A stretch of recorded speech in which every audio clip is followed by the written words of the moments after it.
Alexa, ouvre ce jour dans l'histoire.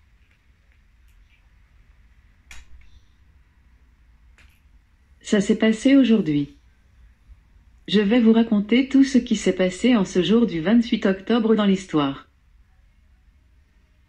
Le 28 octobre 312, Constantin victorieux au pont Milvius. Le 28 octobre 312, Constantin bat son rival Maxence au pont Milvius, sur le Tibre, à quelques kilomètres au nord de Rome. Après avoir réunifié l'Empire romain sous son autorité, il va légaliser la religion chrétienne et donner à l'Empire une nouvelle capitale, la future Constantinople.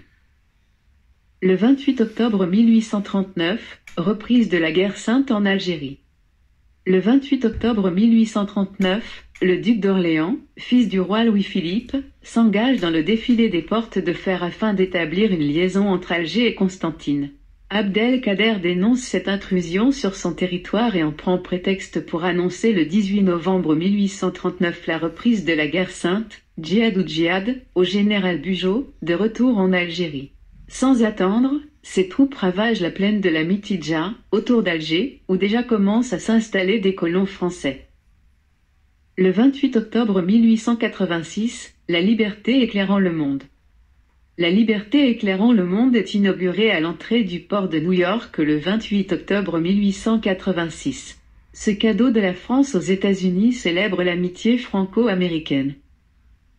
Le 28 octobre 1918, la Tchécoslovaquie proclame son indépendance. Le 28 octobre 1918, la Tchécoslovaquie proclame son indépendance sur les ruines de l'Empire austro-hongrois.